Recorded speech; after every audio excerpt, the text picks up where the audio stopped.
Du 24 au 30 septembre, les élèves architectes de l'école Chaillot sont venus étudier des bâtiments de la ville de Quintin. Le maire, Yves Brien, nous en parle un peu plus. En fait, tout est parti d'une rencontre avec Madame Villano, professeure à l'école de Chaillot, pour que Quintin devienne la ville d'études, le sujet d'étude pour les architectes de l'école de Chaillot qui sont sur 2 ans en spécialisation, en études là-bas pour devenir architecte du patrimoine. Ils sortiront avec un diplôme qui s'appelle un DSA, un diplôme de spécialisation et d'approfondissement, mention architecture et patrimoine. Et avec ce diplôme, ils pourront répondre à des appels d'offres sur le bâti ancien, qu'il soit protégé ou non.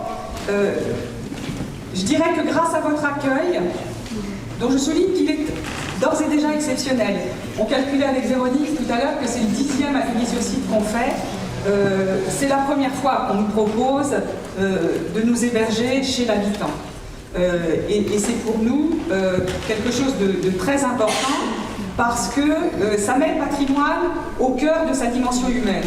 Vous l'avez très bien dit, monsieur le maire, et c'est véritablement un patrimoine habité qui est offert, qui est mis à la disposition de nos élèves et de nos professeurs comme objet d'étude.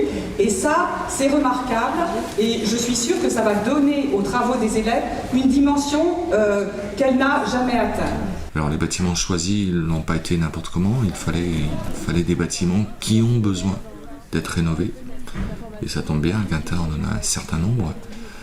Alors à commencer par le château, non pas la partie qui est déjà en restauration, mais la tour des archives, donc au-dessous de la basilique, la chapelle des Ursulines, qui est maintenant un bâtiment privé, la maison rue aux Toiles, juste en dessous la boulangerie, qui appartient à Monsieur Le Breton, et enfin l'atelier Relais, dans la Grande Rue, qui appartient à la ville de Quintin.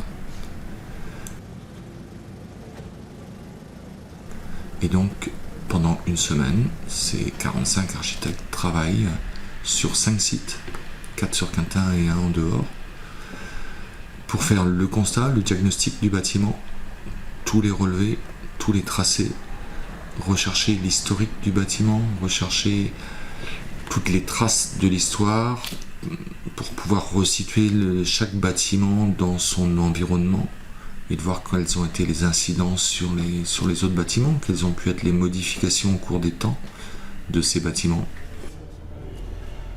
Je peux s'ouvrir ça. Alors il y a un couteau plus fini, mais du plus foncé. Parce qu'il y a le beige, j'ai l'impression qu'il y a un gris plus clair. Oui, et après ça, c'est vraiment le dernier. Donc là, on est dans les anciennes chambres des sœurs. Et donc, on peut imaginer qu'effectivement, il y a eu une réflexion globale sur cette charpente. Et ils ont utilisé le bâti ancien pour sceller ces poutres-là. Et après, ils ont eu leur système de jambes de force avec entrées retroussées.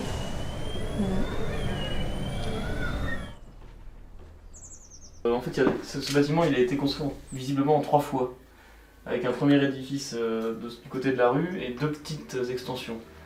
Comme ces 3 bâtiments qui sont entre guillemets un peu qui fonctionnent indépendamment, donc en fait on relève par bâtiment. Ce qui fait qu'on a un groupe sur chaque. Voilà. Donc moi je m'occupe de cette extension-là qui est du côté gauche, apparemment construite au 18e avec des modifications assez récentes. Voilà. À l'issue de cette semaine où les élèves auront fait donc, tous ces relevés, toutes ces recherches, ils auront l'année pour continuer leur travail et pour arriver au mois de juin avec un résultat final qui sera composé de tableaux, de visuels redonnant le constat des lieux, le diagnostic, les différents diagnostics et des propositions, des préconisations pour rénover ces bâtiments et pour que ces bâtiments sortent du passé et puissent être utilisés aujourd'hui, au XXIe siècle, en tenant compte du développement durable, en tenant compte des contraintes de la vie.